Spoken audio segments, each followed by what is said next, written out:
Sambungan kepada surah Ali Imran pada ayat yang ke 154 ke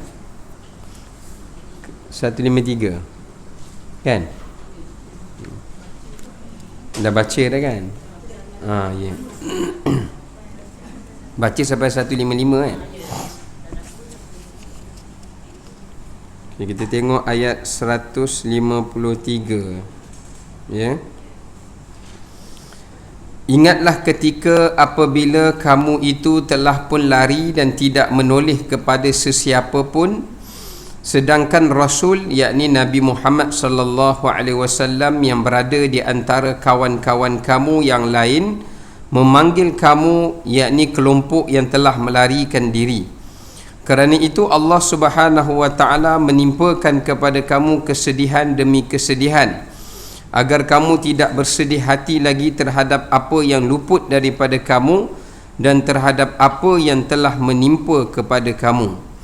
Dan Allah Subhanahu wa taala Maha meneliti, yakni mengetahui atas apa yang telah kamu kerjakan. Baik, dalam ayat 153 Allah Taala menceritakan apakah punca kesedihan. Apakah punca kesedihan yang telah Allah timpakan kepada orang-orang yang beriman, yakni di kalangan sahabat Nabi ridwanullah alaihim ajma'in dalam peristiwa peperangan Uhud. Ya, dalam peristiwa peperangan Uhud. Apakah punca kesedihan? Kita tengok terlebih dahulu. Ulama telah membahagikan kesedihan ini kepada tiga. Satu dipanggil sebagai hammun, satu dipanggil sebagai ghammun, dan yang ketiga dipanggil sebagai hazanun. Jadi kesedihan ni dia ada tiga jenis, dia ada tiga kategorinya. Yang pertama adalah hammun. Hammun itu adalah merujuk kepada kesedihan yang menimpa ke atas seseorang itu berpunca daripada perbuatan dirinya. Kadang-kadang kita buat satu benda dan kita menyesal dengan kealpaan ataupun kecuaian yang kita buat, jadi kita rasa sedih. Itu dipanggil sebagai hammun. Ya. Yang kedua dipanggil sebagai ghammun. Ghammun ini adalah kesedihan yang datang atau berpunca daripada musibah ataupun ujian yang Allah timpakan kepada seseorang. Kadang-kadang Allah beri kepada kita ujian, Allah datangkan pada kita musibah. Bila terkena musibah tu kita sedih. Kenapalah kena musibah ni pada saya, kenapa tak kena pada orang, contoh. Jadi kesedihan itu dipanggil gham. Dipanggil gham. Dan yang ketiganya, kesedihan itu dipanggil sebagai hazan. Dipanggil sebagai hazan. Hazan ini dia merujuk kepada kesedihan yang Allah Ta'ala berikan, yang menimpa kepada orang lain. Dia bukan menimpa kepada kita musibah tu. Yang gham tu tadi musibah yang menimpa kita. Kalau ham, musibah itu atas kecuaian kita.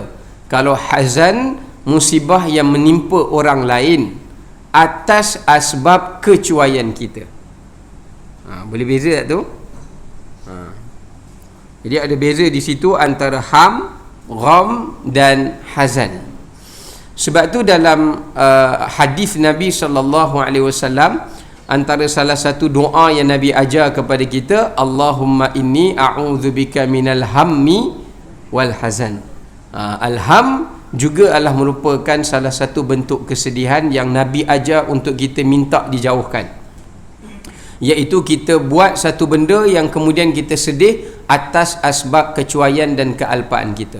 Yang kedua hazan, iaitu kita diajar oleh Nabi SAW minta berlindung daripada kesedihan yang menimpa orang lain. Tadi menimpa kita, ni yang menimpa orang lain tapi kita turut merasa sedih atas apa yang telah berlaku.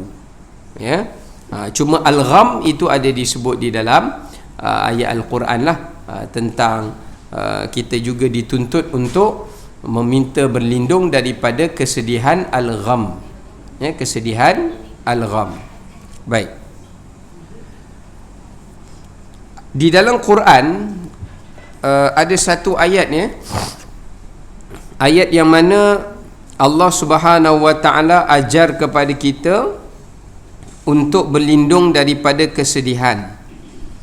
Ini adalah merupakan doa yang Allah rakamkan, yang dibaca oleh ahli-ahli syurga apabila mereka telah dimasukkan ke dalam syurga Allah Ta'ala dan Allah melepaskan mereka daripada kesedihan di padang mahsyar. Apa kesedihan di padang mahsyar? Iaitu kesedihan apabila mereka melihat sebahagian ahli keluarga mereka yang telah pun dicampakkan ke dalam neraka, atau teman mereka atau kenalan mereka. Jadi Allah Ta'ala nak hilangkan kesedihan mereka itu, Allah telah memasukkan mereka ke dalam syurga, dan atas asbab itulah mereka telah mengucapkan doa ini. Boleh rujuk dalam surah Fatir pada ayat yang ke-34. Ya, surah Fatir pada ayat yang ke-34, yang mana Allah Ta'ala berfirman, wa qalu alhamdulillahilladzi adhhaba 'annal hazan inna rabbana laghafurun syakur. Mereka berkata, siapa berkata tu? Ahli syurga. Jadi doa dia bermula daripada alhamdulillahilladzi adhhaba 'annal hazan. Segala puji bagi Allah Ta'ala yang telah menghilangkan daripada jiwa kami ini perasaan kesedihan yang menimpa kepada orang lain yang juga turut kami merasa sedih. Kerana sesungguhnya Tuhan kami ini adalah Tuhan yang maha pengampun lagi maha bersyukur. Itu salah satu doa dalam ayat Quran yang boleh kita amalkan dan boleh kita bacakan untuk berlindung daripada sifat kesedihan. Ya, selain daripada doa yang Nabi SAW ajar yang kita bacakan tadi, ya. Okey, baik. Kita balik semula pada ayat 153. Apakah punca Allah Ta'ala menimpakan kesedihan? Yang pertama, Allah Ta'ala sebut kesedihan itu berpunca daripada asbab apabila manusia itu berpaling daripada perintah Allah dan Rasul. Perhatikan perkataan tus'idun, ya, tus'idun, apabila mereka lari daripada melaksanakan perintah Allah dan Rasul. Sebab tu meninggalkan perintah Allah dan meninggalkan perintah Rasul itu juga asbab kenapa seseorang itu diberikan kegelisahan ataupun rasa ketidakketentraman di dalam hatinya, dan dicabut oleh Allah dalam jiwanya itu ketenangan. Sebab apa? Sebab ibadat ni satu ketenangan. Sebab tu Allah Ta'ala sebut dalam Al-Quran, ala bizikrillahi tatmainnul qulub. Sesungguhnya mengingati Allah Subhanahu wa Ta'ala itu adalah sebahagian daripada perkara yang menenangkan jiwa. Ya, kita salat kita rasa tenang, kita bersedekah pun kita rasa tenang. Ya, kalau kita duduk beriktikaf di masjid pun kita akan rasa tenang. Kalau orang semayang pun tak tenang, Ustaz, itu maknanya jiwa dia bermasalah.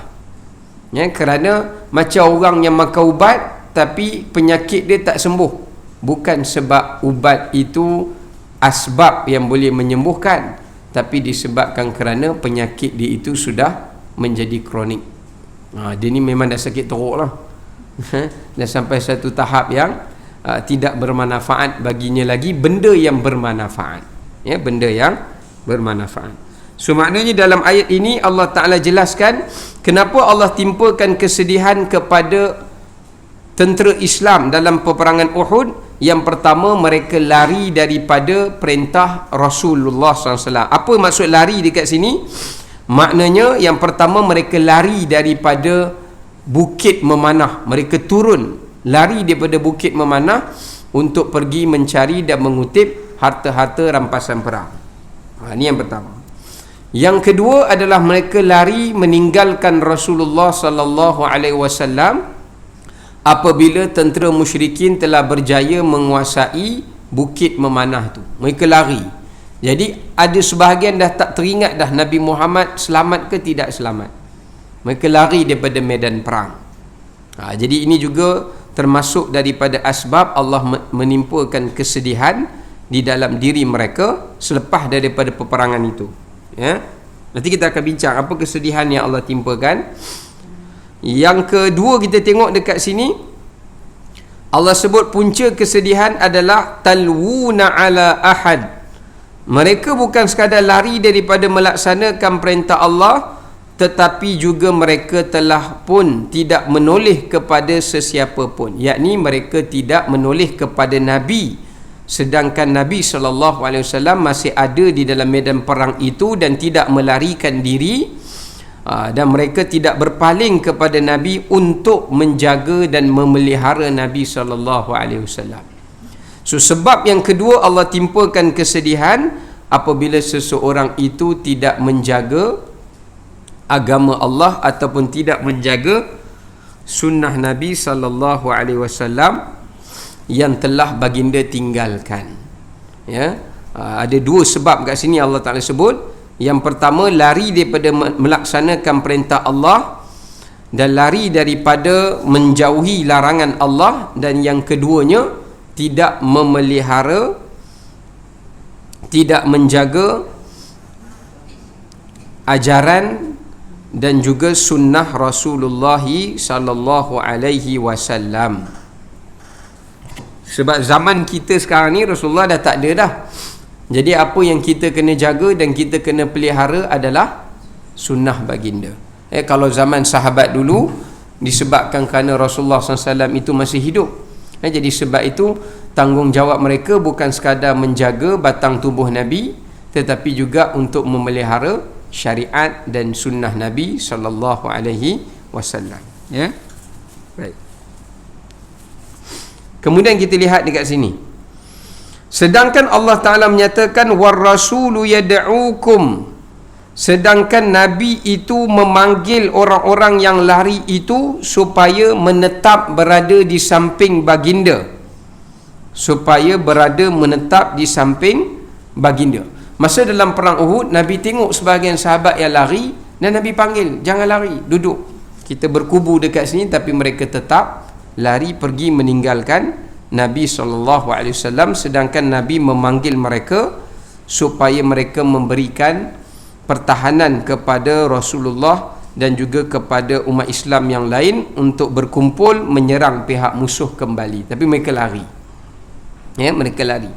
Yang ketiga, apa yang menyebabkan Allah menimpakan kesedihan kepada mereka, iaitu mereka melarikan diri daripada seruan Nabi SAW. Apa maksud dia? Lari daripada seruan Nabi SAW, yakni apabila Nabi memanggil mereka, mereka tidak menoleh kepada Rasulullah dan pergi mendapatkan baginda. Yang ulama maksudkan di sini adalah mereka yang mengambil ajaran selain daripada ajaran yang dibawa oleh Nabi SAW, yakni menjadikan selain daripada Rasulullah sebagai ikutan. Ya, menjadikan selain daripada Rasulullah itu sebagai ikutan. So ada tiga sebab punca kesedihan ataupun mendapat keburukan manusia dalam kehidupan dia, dunia dan akhirat. Yang pertama tadi kita sebut, iaitu orang yang meninggalkan perintah Allah dan juga melaksanakan larangannya. Yang kedua, mereka yang mengabaikan sunnah dan ajaran Nabi SAW. Dan yang ketiga, mereka yang terkeluar daripada kelompok umat Nabi SAW. Sebab bila Nabi memanggil para sahabatnya, kerana Nabi ingin para sahabatnya itu menjadi sebahagian daripada sahabatnya yang tidak meninggalkan baginda di dalam medan perang. Okay. Kalau kita tengok di dalam hadis Nabi SAW, di sana ada beberapa hadis yang mana Rasulullah SAW menerangkan kepada kita ada beberapa perkara yang mana perbuatan yang dilakukan oleh umat Nabi SAW itu menjadi asbab mereka tidak diiktiraf oleh baginda menjadi sebahagian daripada umatnya. Sebahagian daripada umatnya. Kalau kita tengok misalnya, di sana ada beberapa hadis, ada beberapa hadis yang disabdakan oleh baginda Nabi SAW. Misalnya kalau saya boleh petikkan, ada disebutkan yang pertama Nabi bersabda, laisa minna man lam yuwaqqir kabirana wa la yarham saghirana wa la ya'rifu li'alimina haqqa. Bukan daripada kalangan aku, kata baginda, sesiapa yang tidak menyantuni orang yang lebih tua daripadanya. Ini antara kelompok yang Nabi kata mereka yang terkeluar daripada kelompok mengikut ajaran Nabi SAW ataupun umat Nabi. Siapa yang pertama? Iaitu orang yang tidak memuliakan orang yang lebih tua. Sama ada orang tua itu adalah merupakan ibu ayah dia, ataupun orang tua itu adalah merupakan orang luar yang bukan daripada ibu ayah dia, maka itu termasuk daripada larangan Nabi SAW untuk seseorang tu memberikan penghormatan kepada orang yang lebih tua. Yang kedua Nabi kata wala yarham saghirana, iaitu orang yang tidak mengasihani orang yang lebih kecil daripadanya, ini orang-orang muda. Dia tidak sayang kepada kanak-kanak, termasuklah anak yatim, termasuklah mereka anak yang berada dalam keadaan berjauhan dengan keluarga dan sebagainya, termasuklah kepada anak-anak kecil. Kemudian yang seterusnya Nabi sebut wala ya'rifu li'alimina haqqa, dan mereka yang tidak memberi kemuliaan kepada orang yang berilmu. Maksudnya Nabi juga bersabda, bukan daripada kalangan aku sesiapa yang tidak memuliakan orang yang berilmu. Tidak memuliakan orang yang berilmu. Ini antara hadisnya. Yang kedua Nabi juga ada sebut di dalam hadis yang lain. Umpamanya Nabi sebut laisa minna man da'a ila asabiyyatin wala ila man mata ala asabiyyah. Nabi bersabda, bukan daripada kalangan umatku sesiapa yang menyeru manusia kepada asabiyah. Menyeru manusia kepada asabiyah. Apa makna asabiyah? Menyeru manusia kepada perkauman ataupun kepada fanatism. Fanatik kepada suku, kabilah, maka Nabi kata bukan daripada ajaranku dan bukan daripada kalangan umatku siapa yang menyeru manusia kepada asabiyah. Ataupun orang yang mati di dalam asabiyah. Yang mati dalam asabiyah pun Nabi kata bukan daripada kalangan umatku. Seperti macam Nabi melarang orang-orang Arab memuliakan kalangan Arab selain daripada orang bukan Arab yang Islam misalnya, itu Nabi larang. Dia termasuk daripada kelompok yang Nabi kata bukan daripada kalangan aku. So ada ulama tafsir, bukan daripada kalangan aku tu maknanya adalah bukan daripada umatku, ataupun ditafsirkan bukan daripada mengikut ajaran dan jalan aku. Yang ketiga Nabi sebut laisa minna, bukan daripada kalangan aku man lam yahtamma bi amril muslimin, sesiapa yang tidak mengambil kepedulian tentang urusan orang Islam. Ini juga disebut dalam hadis. Nabi bersabda, bukan daripada kalangan aku sesiapa yang tidak mengambil peduli tentang urusan orang-orang Islam. Maknanya kalau dia hidup, dia tak ambil tahu tentang urusan umat-umat Islam di negara-negara yang lain, dia tak mendoakan, dia tak bersimpati, dia tak mengambil peduli. Dia kata asalkan kita orang Islam selamat, biarlah orang Islam kat tempat lain pun nasib dia lah. Jadi ini bukan juga daripada kalangan mereka yang Nabi menyatakan ia daripada kalangan aku. Ya. Sebab Nabi mengajar kepada kita supaya sifat orang-orang Islam tu adalah bersaudara. Innamal mu'minuna ikhwatun. Sesungguhnya Nabi sebut orang-orang Islam itu adalah merupakan mereka yang bersaudara. Ya. Baik. Kemudian yang terakhir Nabi sebut dekat sini ada banyak tapi saya sebut sebahagian dia. Nabi sebut laisa minna, bukan daripada kalangan aku juga. Baginda menyatakan mereka yang latamal khudud wa syaqqal juyub, mereka yang menampar pipi-pipinya dan mengoyakkan baju dan pakaiannya. Maksudnya orang yang melakukan ratapan apabila berlaku kematian. Ini juga Nabi sebut bukan daripada kalangan aku. Siapa yang melakukan ratapan ke atas si mati, apa-apa jua bentuk ratapan, maka Nabi SAW mengatakan ia bukan daripada kalangan umatku. Maknanya dia tak termasuk daripada kalangan umat Nabi SAW. Ini sebahagian daripadanya yang Nabi sebut tentang contoh mereka yang bukan termasuk daripada kalangan umat Nabi SAW. Okey, baik. Kemudian kita tengok ayat 154. Itu tadi kita dah sebut atas apakah asbab-asbab menimpa kesedihan kepada para sahabat dan punca-puncanya. Tertinggal tadi. Apakah kesedihan yang telah Allah Ta'ala berikan kepada para sahabat? Apakah bentuk kesedihan itu? Yang pertama, kesedihan apabila mereka tewas di dalam peperangan Uhud.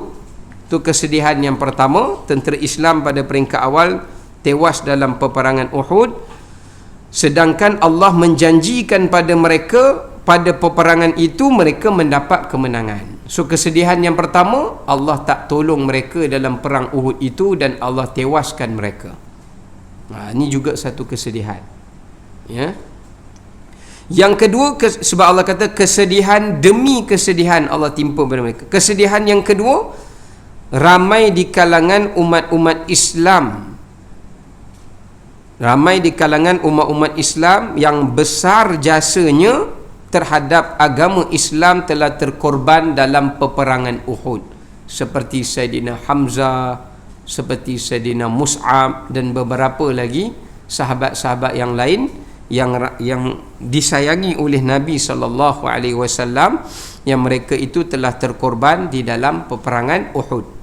Dalam peperangan Uhud, tentera Muhajirin dia semua jumlahnya ada 70 orang tentera umat Islam yang telah terbunuh daripada jumlah 700 orang. Ya, daripada jumlah 700 orang, 70 orang telah terkorban, dan ulama mengatakan 20 lebih daripada Muhajirin dan yang berbakinya adalah daripada Ansar. So Ansar lagi ramailah yang terkorban dalam peperangan Uhud. Yang ketiga, apakah kesedihan yang menimpa kepada umat Islam dalam peperangan Uhud itu? Iaitu mereka tidak mendapatkan sebarang harta rampasan perang di dalam peperangan Uhud.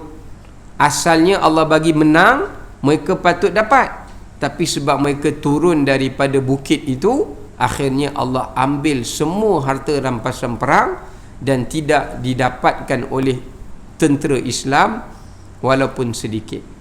Ya, maknanya Allah ambil balik semua. Ya. Yang keempat, iaitu apabila Nabi SAW hampir terbunuh dan mendapat kecederaan yang paling teruk, paling teruk kepada Nabi SAW dalam sejarah Nabi berperang. Itu adalah merupakan sejarah yang menunjukkan baginda Nabi SAW mendapat kecederaan yang paling berat dan yang paling dahsyat. Yang pertama apa dia? Iaitu baginda telah patah tulang bahunya.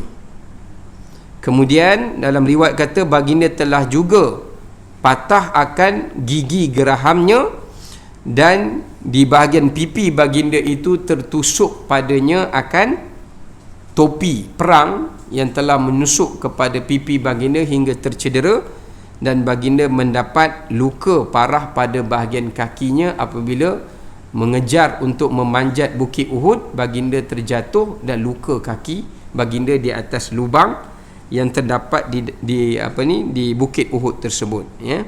Yang masa itulah Nabi hampir dibunuh oleh Ubay bin Khalaf. Ya, Ubay bin Khalaf ni siapa? Iaitu adik kepada Umayyah bin Khalaf. Umayyah bin Khalaf ni antara pemimpin Quraisy.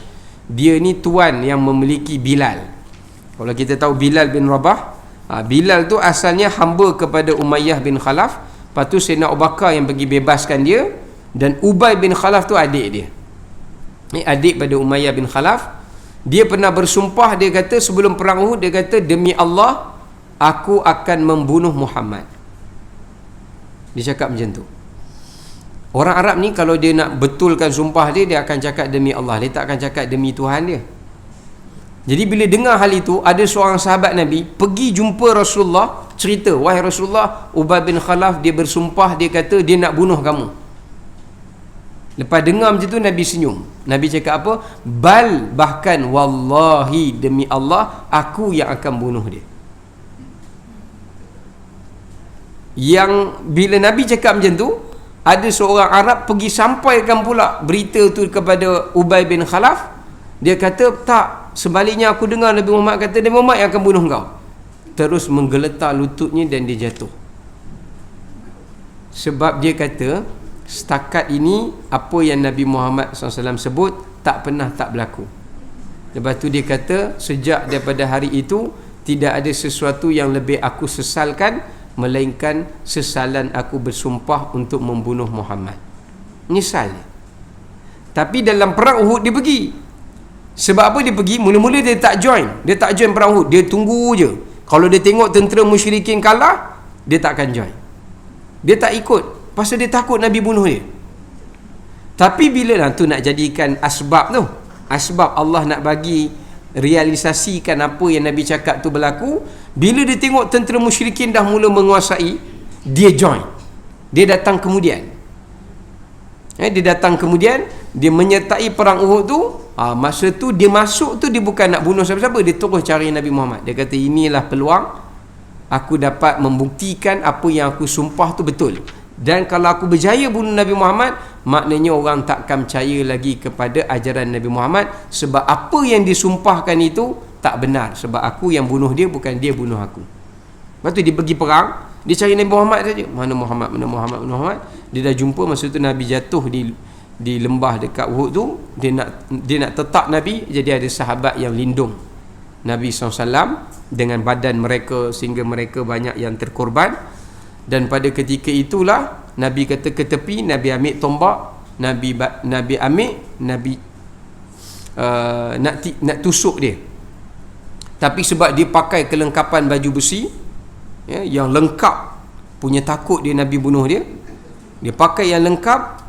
Tapi dengan kuasa Allah, tusukan itu kena sikit mencalar khadash. Khadash ni mencalar sedikit di bahagian bawah leher dia. Dia pakai tutup sampai sini, tapi kena tepat bawah ni sikit, tapi tak tembus. Dia terus lari daripada medan perang. Habis saja selesai medan perang, dia balik ke Mekah, dia menjerit-jerit. Dia menjerit, meraung kesakitan. Atau orang Quraisy kata, apa dah jadi dengan engkau wahai Ubay? Kerana kami tengok luka yang di leher engkau ni hanya calar sahaja. Calar je. Macam calar luka sikit lah, tak adalah sampai terputus, tak ada. Ada darah sikit tapi tak luka dalam. Dia kata, kenapa kamu menjerit macam orang kena tikam? Dia kata, demi Allah, kalau Nabi Muhammad, dia tak kata Nabi Muhammad lah, kalau Muhammad meludah aku ketika perang itu pun, aku akan mati. Rupa-rupanya Allah jadikan, walaupun luka dia tu sikit, dia punya sakit tu macam orang kena tikam. Dan dia meraung tiap-tiap hari sakit kerana luka calar dia tu sampai dia mati. Tu nak katakan, bukannya Nabi tikam dia sampai tembus, tak. Nabi tikam dia sikit, kena sikit je. Tu orang Kedah kata, kau ni, kalau bahasa orang Kedah, hang ni keling sungguh. Kan? maknanya mengalahkan keling. Kena sikit pun jerit lebih kan. Umpama dia macam tu lah, ya. Tapi dia merau-rau, orang kata calar sikit je, orang lain dah siap kena macam-macam luka, boleh bertahan. Dia kata kamu tidak tahu apa kesakitan yang aku rasai. Tu nak katakan bagaimana Allah Ta'ala nak tunjukkan Nabi bukan membunuh sampai tembus orang, tapi terbunuhnya dia tu atas sebab perbuatan Nabi jugalah. Ini juga ada disebut dalam hadis. Kemudian dia matilah. Masa dia nak mati tu dia kata, benarlah kata-kata Muhammad bahawasanya kesan cedera yang kecil ini telah mematikan aku. Tapi patutnya masa tu dia mengucap lah kan. Dia tak mengucap juga. Kalau dia mengucap masa tu, matilah Islam dia. Itulah satu-satunya manusia yang Nabi telah pun sakiti dia dalam peperangan yang menyebabkan atas sebab tu dia terbunuh. Dalam semua perang Nabi tidak pernah membunuh seseorang pun. Tidak pernah membunuh seseorang pun. Jadi ada orang tanya saya, kalau Nabi pergi perang seorang pun dia tak bunuh, habis dia buat apa kat perang tu? Adalah orang tanya. Saya katalah, Nabi berperang, tapi Nabi bertempur hanya sekadar untuk mempertahankan diri. Tidak sampai Nabi menikam orang itu. Bila Nabi tempur tahankan diri, jadi sahabat lain yang akan datang akan pergi bunuh orang itu. Sahabat yang akan menyelesaikan orang itu. Setengah para ulama kata Nabi tempur pertahankan diri, bila orang tu nak tikam, maka Allah mengutus malaikat membunuh orang itu. Jadi Nabi tak payah bunuh, tiba-tiba je kepala putus, tak tahu datang daripada mana.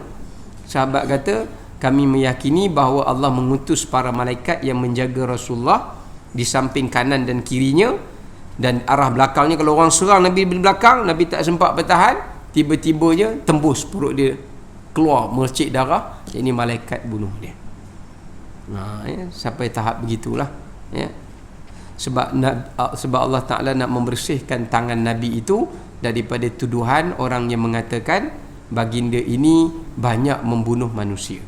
Sebenarnya tidak ada dalil yang mengatakan Nabi membunuh banyak manusia. Yang tu pun Nabi lukakan dia sikitnya, dia yang kelim botol sampai dia matilah kan. Okey, itu di antara beberapa bentuk kesedihan yang telah Allah Ta'ala berikan kepada Nabi SAW dan kepada para sahabat. Di sini menunjukkan pada kita pengajarannya, kesan daripada dosa itu bukan Allah timpakan kepada pendosa sahaja, tetapi juga kepada orang-orang yang saleh yang berada di samping orang-orang yang berdosa itu. Sebab tu kalau kita tengok dalam peristiwa perang Uhud ni, para sahabat yang tinggalkan medan tempat bukit memanah itu atas kerana perkara itu saja, Allah sampai hampir-hampir menjadikan Nabi Muhammad merasakan baginda dibunuh. Hampir terbunuhnya baginda. Ini nak menunjukkan pada kita bagaimana kesan kepada kita melakukan asbab-asbab kesedihan tu tadi yang kita bincang. Ada 3 perkara, iaitu orang yang meninggalkan perintah Allah dan Rasul atau yang berpaling daripadanya, dan termasuk juga orang yang mengambil selain daripada Rasulullah itu sebagai ikutannya, maka Allah Ta'ala timpakan pada mereka kesedihan di dunia itu dengan mereka mendapat beberapa kesedihan yang telah kita sebutkan tadi.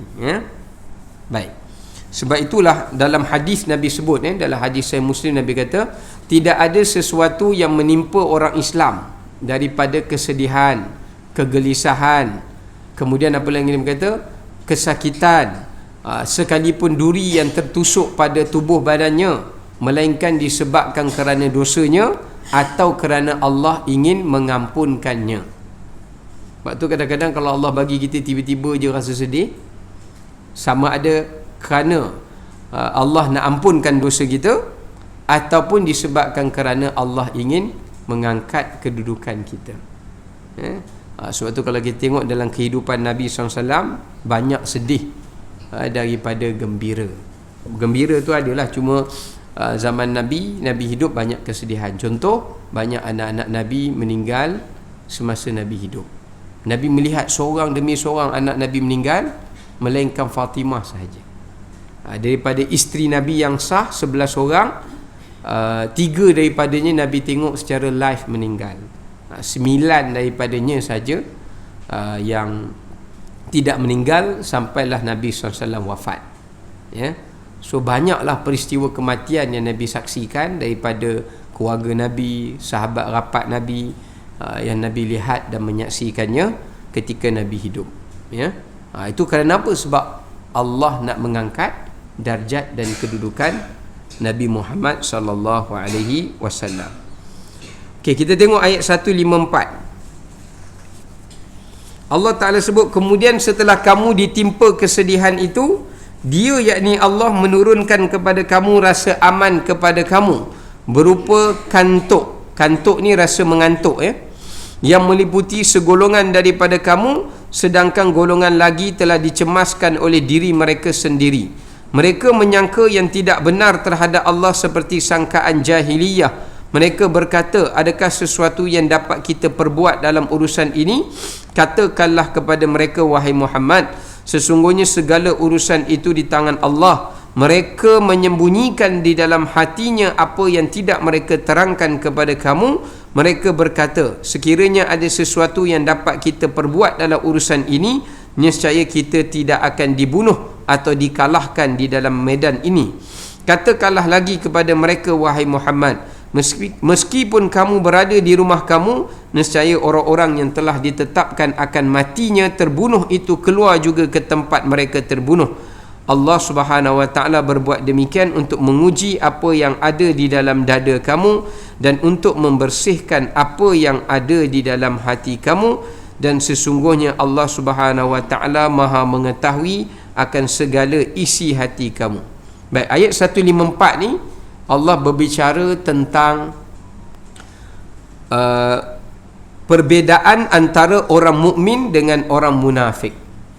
Sebab dalam peperangan Uhud ni, antara punca sebab tewasnya tentera Islam, sebab ada di kalangan yang bertempur itu adalah daripada puak-puak munafiqun, daripada puak-puak orang-orang munafik.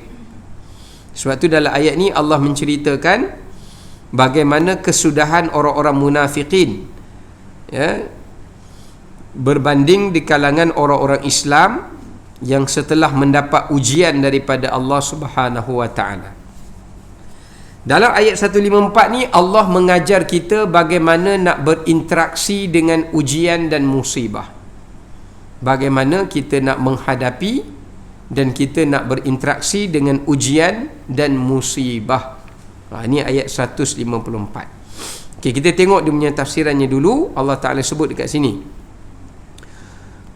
setelah Allah Ta'ala berikan kesedihan demi kesedihan pada tentera Islam, mereka tengok Nabi luka, mereka tengok banyak orang Islam cedera, mereka tengok harta rampasan mereka semua dah dirampas oleh tentera musyrikin. Ketika itu Allah turunkan hujan. Dalam medan perang Uhud tu Allah turunkan gerimis. Bila kena pada orang-orang Islam di medan Uhud itu, tak pernah Madinah ketika itu hujan. Allah datangkan gerimis, menyebabkan orang musyrikin jadi pelik, dan mereka pun berundur daripada medan Uhud itu kerana mereka takutkan banjir. Sebab Uhud dalam sejarah telah pun mengalami banjir sebanyak 4 kali. Sebanyak 4 kali di Madinah. Di kota Madinah tu sendiri jarang banjir, tapi kalau dia turun hujan, kebiasaannya mesti banjir. Sebab itulah kalau kita pergi umrah, kita tengok kat kawasan pemakaman para syuhada tu, mereka buat macam apa ni, pagar yang tinggi untuk menutupi kawasan permakaman para syuhada. Sebab apa? Sebab dah lebih 4 kali jasad para syuhada tu terbongkar, terkeluar. Sekali pernah berlaku pada zaman zaman Umar, pernah sekali terbongkar keluar. Dan memang sahabat cam lagi wajah-wajah sahabat Nabi yang terkorban dalam peperangan Uhud. Mereka tengok, kata Jabir yang masih hidup zaman tu, dia kata, aku melihat jasad ayahku sama seperti waktu hari ia dikebumikan, tak berubah. Padahal zaman perang Uhud tu, zaman Nabi tu tahun ketiga hijrah. Zaman Sayyidina Umar tu dah belas hijrah. Maknanya kalau kita ikut dah belas tahun lah. Belas tahun ni mana boleh sama dah. Kita bangun tidur, masa tidur dengan bangun tidur pun muka lain lah. Lagilah kena ke bumi. Masa tidur elok je, rambut basah, pakai minyak pakai bedak sejuk. Bangun tidur bedak pun hilang. Rambut dia jadi macam apa lah.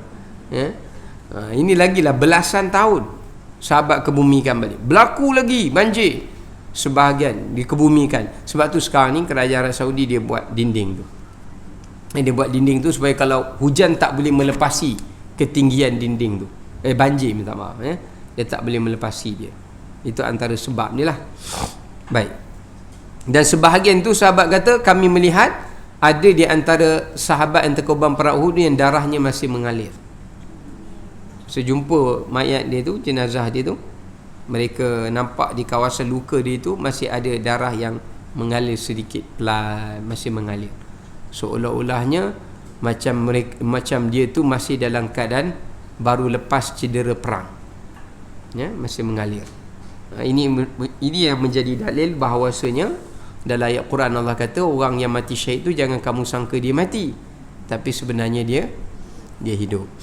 Baik, kita sambung semula ayat 154. Allah turunkan masa gerimis tu, Allah turunkan rasa mengantuk pada orang Islam. Orang kafir dah mundur ni. Jadi orang Islam lepas kena hujan tu, dia orang jadi mengantuk. Nu'asan, tengok perkataan nu'asan, yaghsha ta'ifatan minkum.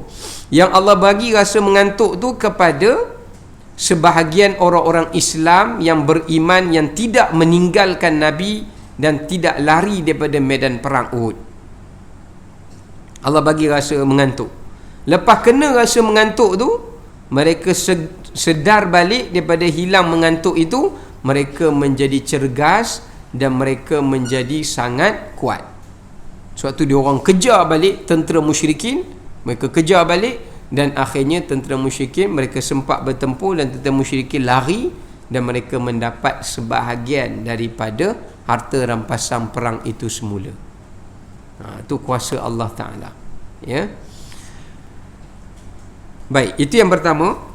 Yang kedua, dalam ayat ini juga Allah Ta'ala kata ada sekelompok orang-orang munafikin yang mana mereka itu bersangka kepada Allah Ta'ala dengan sangkaan jahiliyah. Okey, sekarang ni kita nak masuk kepada dia punya tajuk utama tadi. Saya kata cara menguruskan ujian yang diberikan oleh Allah Subhanahu Wa Ta'ala. Ya. Baik, yang pertama, para ulama kata apabila seseorang tu mendapat sesuatu ujian dan musibah, dia dilarang untuk bersangka-sangka dengan Tuhan seperti orang munafik bersangka dengan sangkaan jahiliyah. Okey, apa maksud sangkaan jahiliyah? Ulama telah membahagikan ia kepada beberapa jenis. Yang pertama, sangkaan jahiliyah itu maksudnya adalah, pertama ulama kata, iaitu apabila dia bersangka buruk kepada Allah dengan sangkaan bahawasanya Allah Subhanahu Wa Ta'ala tidak memiliki apa-apa kudrat untuk memberikan atau mengangkatnya mereka daripada musibah itu. Ini sangkaan jahiliyah ni maknanya orang kafir musyrikin dulu, kalau mereka ditimpa musibah, mereka kata tidak ada Tuhan yang boleh mengangkat mereka daripada musibah itu, melainkan musibah itu akan berakhir dengan sendirinya. Ini sangkaan orang-orang kafir musyrik, sangkaan jahiliyah. Jadi orang munafik bila ditimpa musibah, dia mengatakan bahawasanya Allah tidak ada keupayaan dan kudrat untuk mengangkat mereka daripada musibah itu. Ya, itu yang pertama. Ini syirik. Siapa yang bersangkaan macam tu, dia kafir. Dia syirik. Kerana dia kata Allah tak ada kudrat untuk menyelamatkan dia daripada musibah itu. Yang kedua, sangkaan yang dimaksudkan di sini adalah sangkaan berburuk sangka kepada Tuhan di atas kebaikan yang dia lakukan. Contoh, kita dah buat benda baik, tapi kita fikir, kenapalah saya buat benda baik pun Allah Ta'ala bagi musibah dekat saya. Ini maknanya bersangka buruk kepada Tuhan atas kebaikan yang dia lakukan. Dia buat benda baik, tapi dia sangka buruk pada Tuhan kerana Allah tak membalas kebaikan padanya atas kebaikan yang dia buat, tapi Allah bagi ujian padanya atas kebaikan yang dia buat. Faham ya? Bila kadang-kadang kita rajin ngaji kan, rajin pergi masjid, tiba-tiba Allah Ta'ala bagi sakit. Kita kata, saya buat baik pun sakit. Ada kawan tu siap pergi merata, masjid pun tak pergi pocor-pocor, pergi macam-macam merata lah dia pergi. Tak sakit-sakit, sihat walafiatnya dia. Itu tak boleh bersangka buruk pada Allah Ta'ala atas kebaikan yang kita buat. Yang ketiga, sangkaan jahiliyah itu adalah mereka menyangkakan seseorang itu mendatangkan sial dan punca kepada malangnya yang menimpa dirinya. Ini juga sangkaan jahiliyah. Orang munafik, bila dia tengok tentera Islam kalah, dia kata, ni kalah ni mesti Muhammad punya sial. Dia salahkan Nabi Muhammad. Kerana dia mengatakan, sebab tu kita tengok nanti ayat di bawah tu, dia kata apa? Kalaulah kami ni tak pergi perang Uhud, kami duduk di rumah, nescaya tidak ada di kalangan kami yang mati terbunuh. Maknanya dia anggap Nabi SAW atau sebahagian para sahabat tu asbab datang dan tertimpa kepada mereka malang dan sial. Ini juga sangkaan jahiliyah. Kita rasa orang tu yang bawa sial. Contohlah, biasa kita pergi masjid kan, sorang-sorang okey, kereta tak ada apa pun. Hari tu siapa tak kawan kita minta nak tumpang, elok kita bawa dia, pancit pula. Lepas daripada tu kawan kita WhatsApp lagi, Kak Nah, saya nak tumpang, minta maaf ya, saya suami hantar. Dia tipu lah contoh. Padahal dia bawa sendiri. Pasal apa? Sebab dia rasa kawan dia tu bawa sial. Yang sialnya Kak Nah tu. Sebab apa Allah kata dalam Quran, ma asabakum min musibatin fabima kasabat aidikum. Tidak ada benda yang menimpa kepada kamu melainkan disebabkan kerana dosa yang telah kamu buat. Bukan orang yang sial, kita yang menyebabkan sial itu datang. Orang tu Allah Ta'ala saja nak uji, nak jadikan asbab je. Kita percaya ke tak percaya. Jadi orang munafikin dia suka macam tu. Saya lepas bawa balik cucu daripada pergi rumah ni je, mesti cucu saya jadi meracau, Ustaz. Saya rasa lah. Dia start dah tu. Dia dah start dah tu. Itu sangkaan jahiliyah. Sangkaan jahiliyah yang difahami oleh orang-orang munafikin. Jadi itu antara 3 sangkaan jahiliyah yang dilarang. 1, menyangkakan tak ada siapa yang boleh menyembuhkan, hatta Allah Ta'ala pun tak boleh. Sebab apa? Sebab dia rasa malang tu dah menimpa dia dan Allah sendiri tak menolak benda tu pada dia. Sebab tu ada orang kena uji macam ni. Kalau dia kena satu peringkat ujian, dia kata, kalau Allah tu berkuasa, kenapa Allah tak hilangkan musibah ni kat saya? Kenapa perlu saya hidup macam ni? Dia kalau sampai satu tahap syaitan bisik kat dia macam tu, dia akan sangka kepada Allah macam tu. Jadi saya jumpa satu orang, dia kena kanser. Dia kata, kalau betul Allah boleh sembuhkan, saya cakap kat dia, Allah turunkan penyakit dan Allah juga turunkan penawar, dan tak ada penyakit yang Allah tak boleh sembuhkan. Selalu tawakal, yakin pada Allah. Itu dia kata, doktor dah cakap yang saya tak boleh sembuh dah. Dia kata, kalau betul Allah boleh menyembuhkan, sembuhkanlah. Kenapa dia tak sembuhkan? Saya pun risau lah tengok akidah dia lari. Saya kata kat dia, bukan semua benda yang kita nak kita sembuh tu baik untuk kita. Memanglah akak nak supaya Allah sembuhkan dan Allah tunjukkan kuasa dia boleh menyembuhkan, tapi bukan untuk akak Allah nak tunjukkan miracle tu. Ada orang kena macam akak, tapi Allah tunjukkan kuasa dia, dia sembuh. Sebab apa? Sebab Allah bagi dia sembuh? Sebab dengan sembuh tu baik untuk dia. Tapi Allah tak bagi untuk akak, maknanya sembuh untuk akak ni bukan yang terbaik untuk akak. Lepas tu dia cakap kat saya pula, dia kadang-kadang orang yang sakit ni dia banyak mendapat bisikan gangguan syaitan. Dia cakap pula, habis saya ingat saya tak baik lah. Sudah. Bukan saya kata awak tak baik. Dia kata Allah mengetahui kalau umur panjang, sihat. Kita tak tahu hujung akak ni macam mana, kan? Sebab tu Allah Ta'ala bagi penyakit ni tak sembuh. Daripada bagi sembuh tapi pengakhiran ni nanti hujungnya tak baik, baik dimatikan dalam keadaan yang baik. Baik dimatikan dalam keadaan yang baik. Lepas tu dia kata, dah kalau Allah tahu saya dia akan datang tak baik, dia bagilah saya jadi baik pula dah. Kita naik pening kepala bercakap dengan orang macam ni. Saya dah cakap, memanglah Allah boleh jadikan akak baik. Tapi kalau Allah dah tahu akak jadi tak baik, Allah jadikan akak baik, macam tu pun tak payah ada neraka. Bagi ada syurga je lah. Dan semua orang Allah nak dia jadi baik, Allah tukar dia jadi baik. Ya tak adalah ujiannya. Dan sekarang ni Allah nak bagi akak jadi baik. Itu pilihan dia. Jadi pilihlah pilihan Tuhan itu. Kerana pilihan Tuhan tu sentiasa tepat. Pilihan kita yang saya kata sentiasa salah dan sentiasa tak tepat. Jadi sekarang ni Allah dah pilih untuk akak supaya akak mendapat pengakhiran yang baik. Akak nak umur panjang sebab akak rasa itu pilihan yang baik. Itu bukan pilihan yang terbaik. Sebab pilihan manusia selalu salah. Selalu salah. Dengar begitu, dia kata ikut suka hati ustaz lah.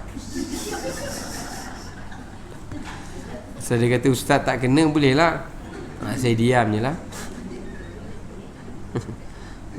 Cuma saya suruh dia banyakkan istighfar, banyakkan mengucap, kan. Pasal kita takut. Rupanya sebab dia ni memang tak ada anak, dia tak kahwin. Jadi orang yang jaga ziarah dia pun, anak saudara dia pun jarang-jarang. Jadi duduk sorang-sorang, dia kadang meracau sikit. Dia meracau. Okey, kita balik semula. So yang pertama, larangan apabila menghadapi sesuatu ujian untuk seseorang itu bersangka kepada atas setiap ujian Allah dengan sangkaan jahiliyah. Yang kedua, dilarang ke atas seseorang itu bila menghadapi sesuatu ujian, dia menggunakan perkataan atau ungkapan yang mempertikaikan qada dan qadar. Cuba perhatikan perkataan yaquluna law. Tengok, yaquluna law kana lana minal amri syai'un ma qutilna hahuna. Orang munafik, kalau siapa nak tahu ada tanda-tanda sifat munafik dalam diri dia ke tidak, dia suka guna perkataan kalau atau jikalau pada sesuatu yang telah berlaku atau pada sesuatu yang telah terjadi. Sebab tu tengok Allah rakam kat sini. Allah kata setelah orang munafik itu bersangka buruk kepada Allah, mereka bercakap pula, lau kana lana minal amri syai', kalaulah sekiranya kita tak berada dalam misi peperangan ini, kita tidak akan terbunuh. Tak ada sebahagian kita yang terbunuh dalam perang ini. Padahal peristiwa itu dah berlaku belum? Dah, memang dah ada orang terbunuh. Sebab itulah dalam hadis Nabi SAW, Nabi bersabda, Nabi menyatakan, apabila berlaku kepada kamu satu musibah, janganlah kamu bercakap perkataan lau. Kerana perkataan lau itu atau jikalau atau kalau itu adalah kunci syaitan untuk menyesatkan kamu. Sebaliknya Nabi ajar kepada kita, kalau satu musibah berlaku, ucaplah perkataan hadza ma qaddarallahu wa ma syaa fa'al. Sebut perkataan tu. Ya, hadza ma qaddarallahu wa ma syaa fa'al. Ataupun satu lagi perkataan yang Nabi ajar, sebut perkataan ya fa'alul lima yurid wala haula wala quwwata illa billahil aliyyil azim. Salah satu itu perkataan. Kalau kita tengok satu musibah tu berlaku, kita ada perasaan macam nak memberontak, kalau aku tak buat macam ni tadi, aku tak buat macam ni. Lawan perasaan itu, banyakkan mengucapkan perkataan tersebut. Ya, nak tulis ke? Ada marker?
Dia ada dua, yang tu yang pertama yang atas, yang kedua tu yang bawah tu. Ya. Hadza ma qaddarallah. Maknanya apa? Ini semua adalah ketentuan Allah. Wa ma syaa fa'al.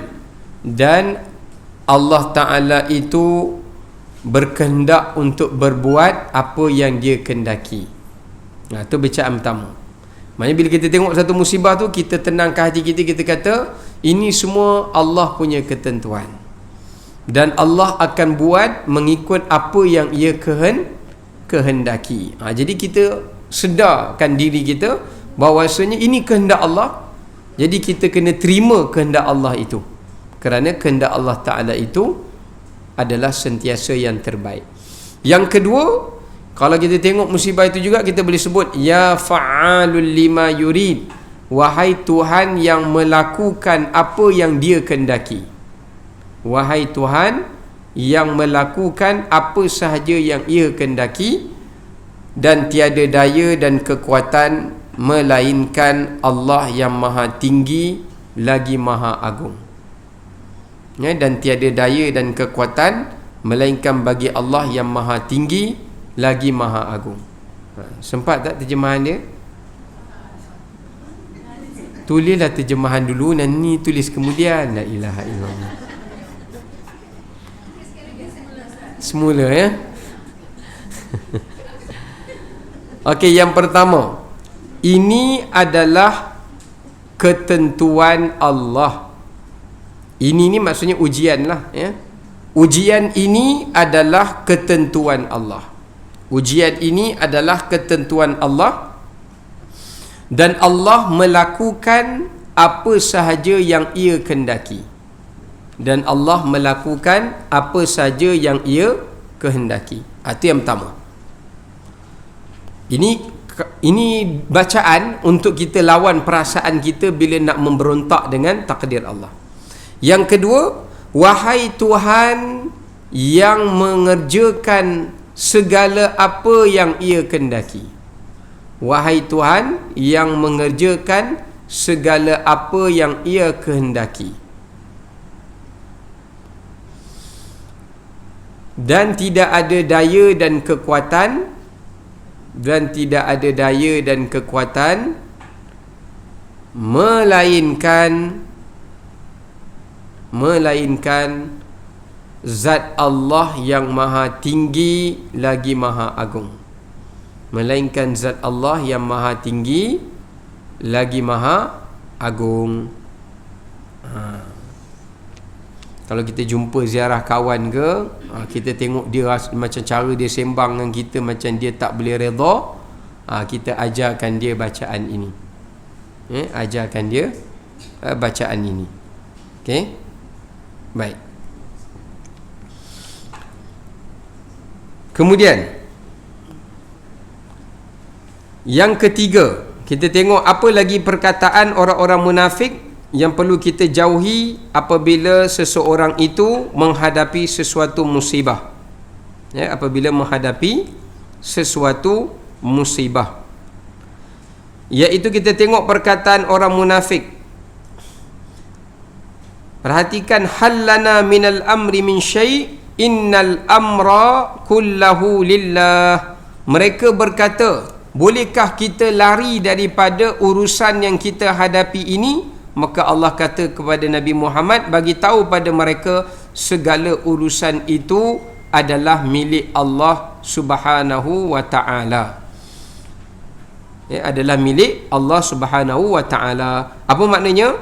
Larangan apabila kita menghadapi satu musibah, antara yang Allah Ta'ala larang kepada kita adalah, iaitu apabila seseorang itu menganggap setiap musibah yang buruk itu bukan datang daripada Allah Subhanahu wa ta'ala dan bukan datang daripada kejahatan mereka.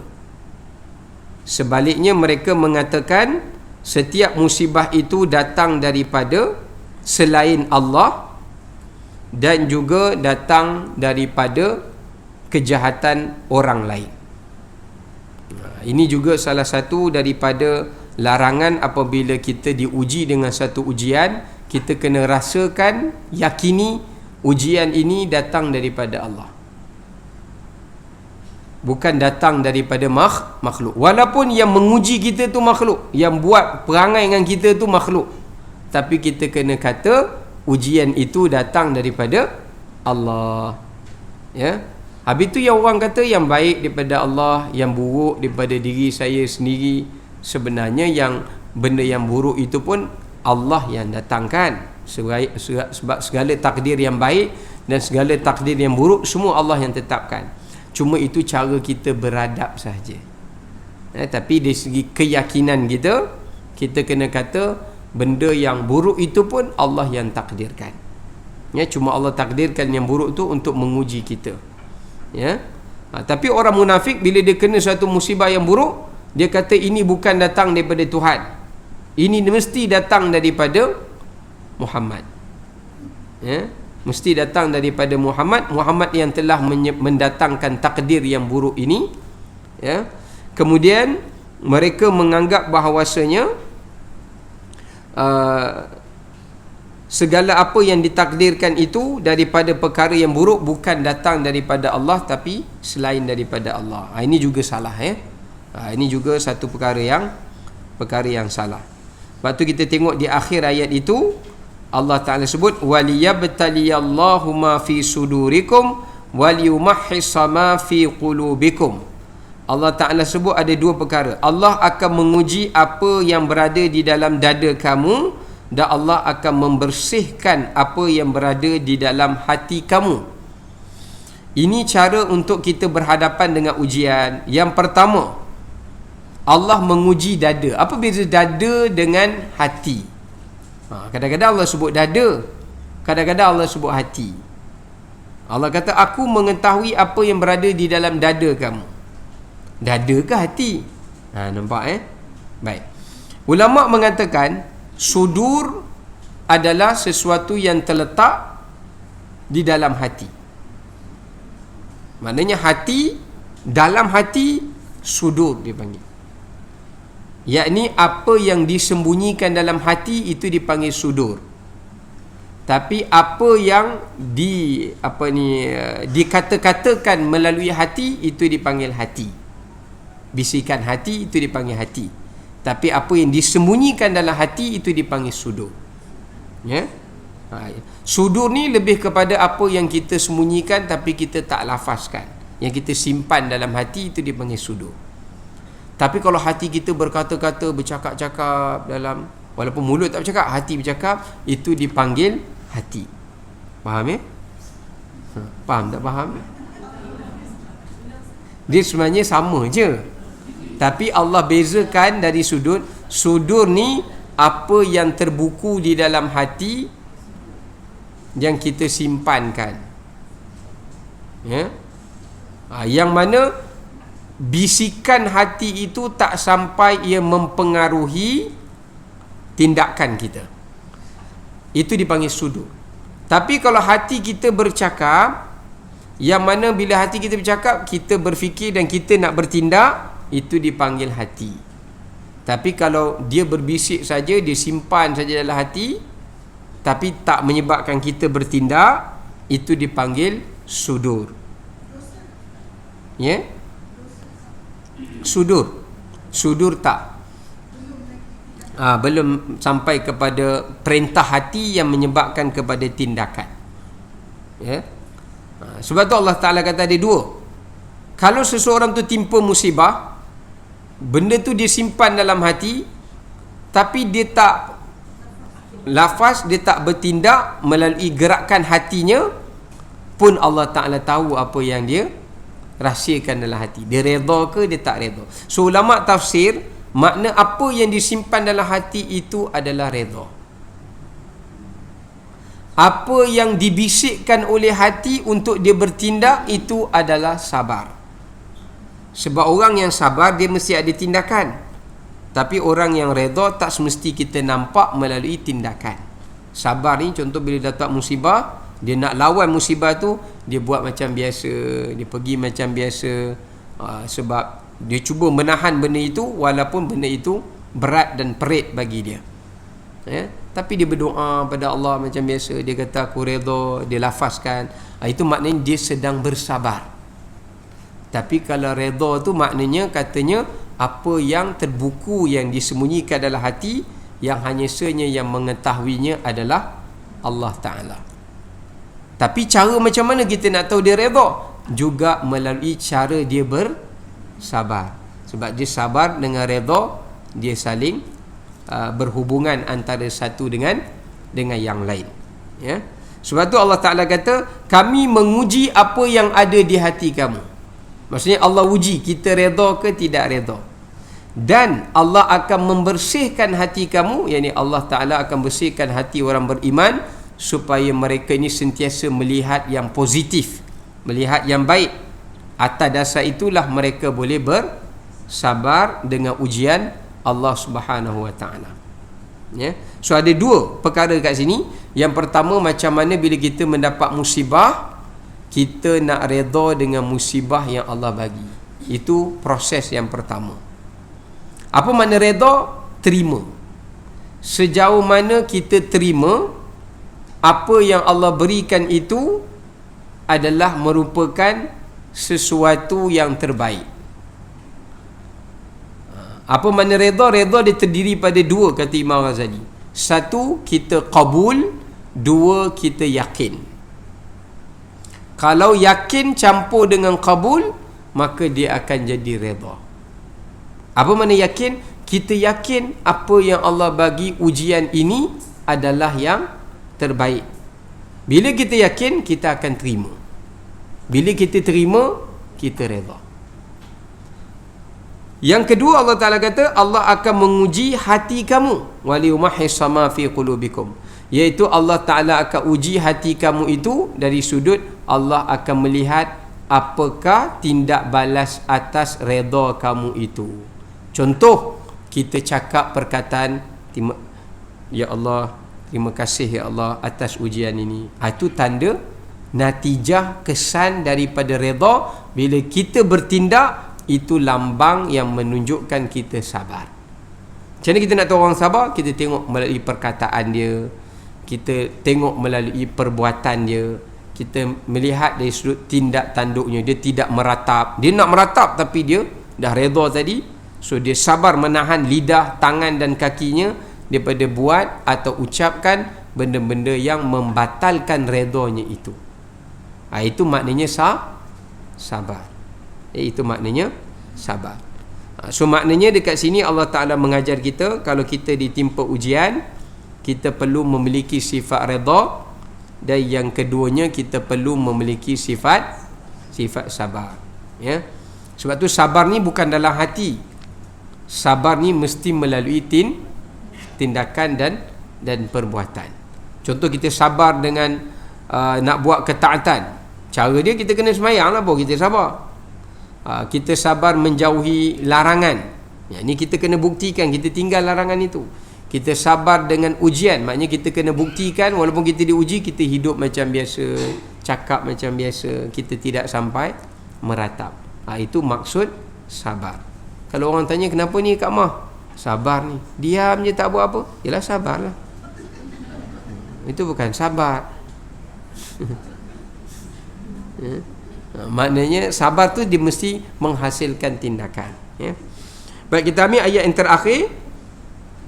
Sesungguhnya, kata Allah Ta'ala, sesungguhnya orang-orang yang berpaling di antara kamu ketika terjadinya pertempuran antara dua pasukan itu, sesungguhnya mereka telah digelincirkan oleh syaitan.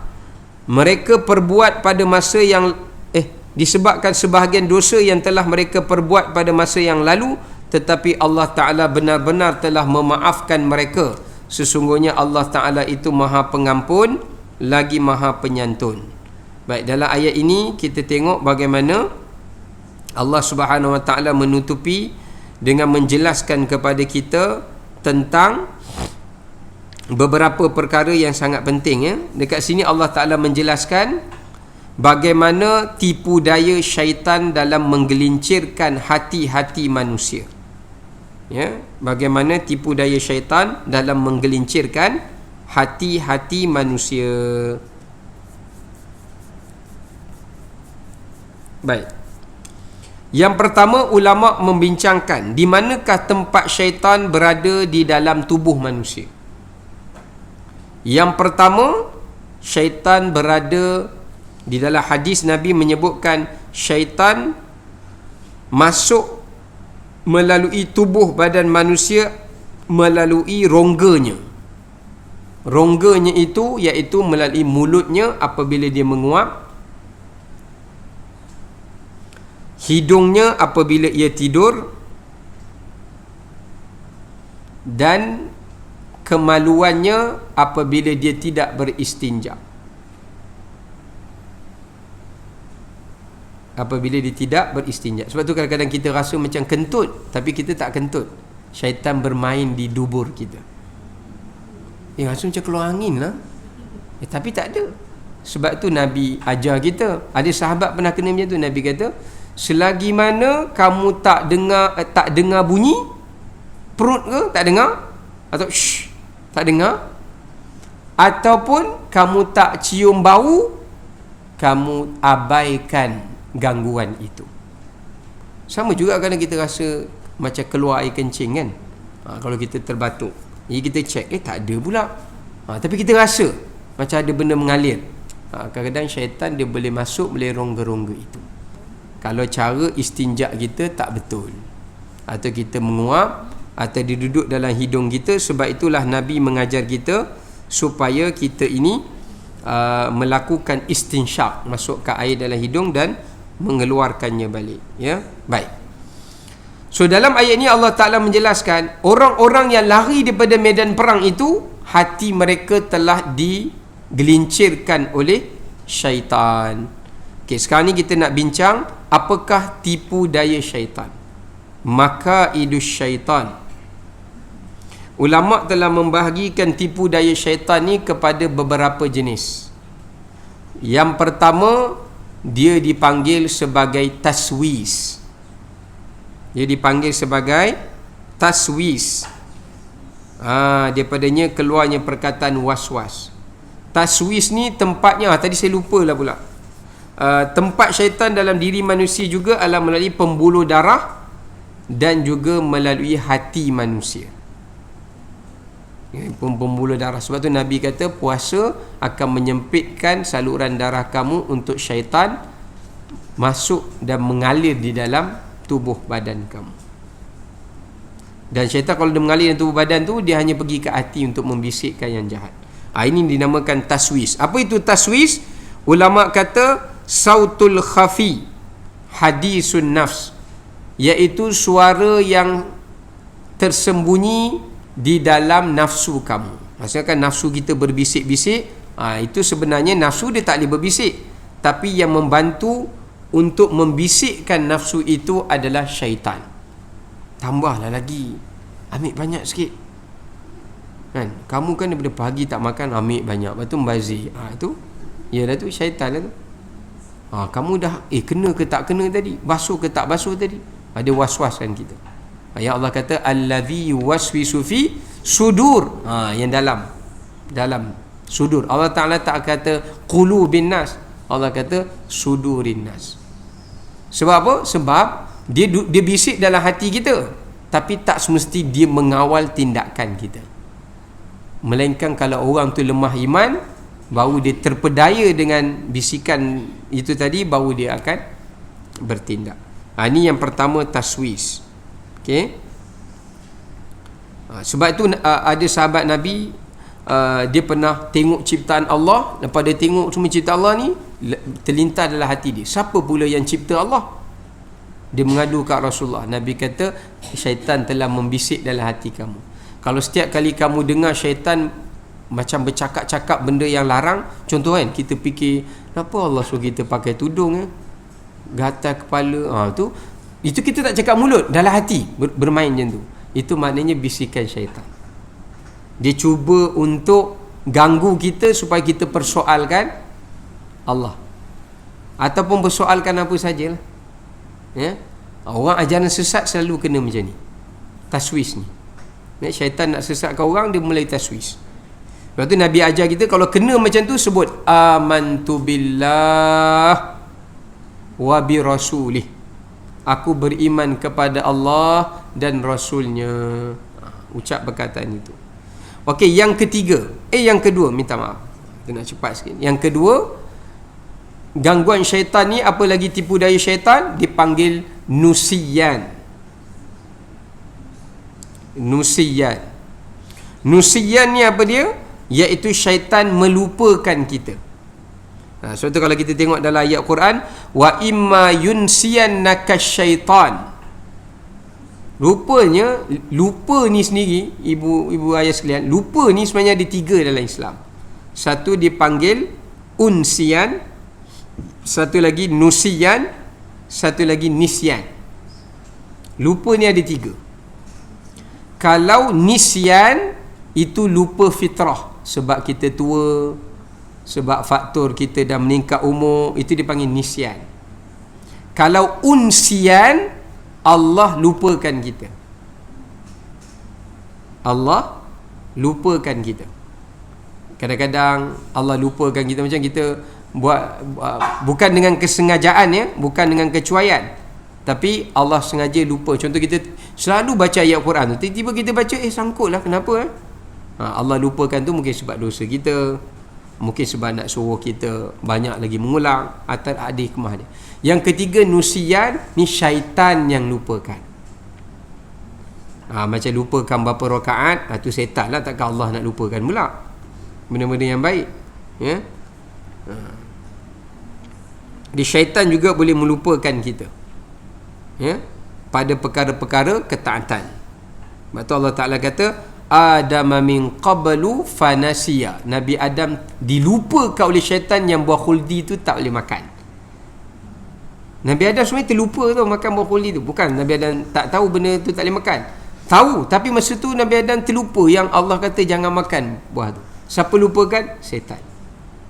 Syaitan lupakan. Okey, yang seterusnya takhwif. Apa itu takhwif? Menakut-nakutkan. Syaitan ni antara tipu daya dia menakut-nakutkan kita. Contoh, bila kita nak bertaubat je dia kata, nanti kamu taubat, tak ada dah kawan, hilang kawan. Nanti bisnes jatuh nanti. Bila kita nak buat kebaikannya, dia cuba takut-takutkan. Allah terima ke taubat kamu ni? Banyak dosa kamu ni. Tu. Kalau ada bisikan macam tu, confirm syaitan. Ustaz, kalau orang yang cakap, kau ni kalau kau taubat pun Allah, tu syaitan tu. Maknanya syaitan masuk dalam badan dia, suruh cakap kat kita. Ini semua benda yang menakutkan kita daripada buat. Kita duduk semayang, dia bisik kita, Allah terima ke awak punya semayang? Kita pun, ya Allah, tu yang jadi macam lepat tu. Ni tak khusyuk, ni kalau tak khusyuk nanti tak, Allah tak terima, tak payah semayang lah. Tu. Dia takut-takutkan kita. Awak semayang awak tak khusyuk, awak semayang awak tak khusyuk. Betul lah, tak khusyuk. Berarti dia masuk taswis pula, tak khusyuk nanti Allah tak terima. Lah saya tak semayang. Itu bahaya. Kalau ada rasa dia ganggu macam tu, lawan. Baca isti'adzah. Takhwif.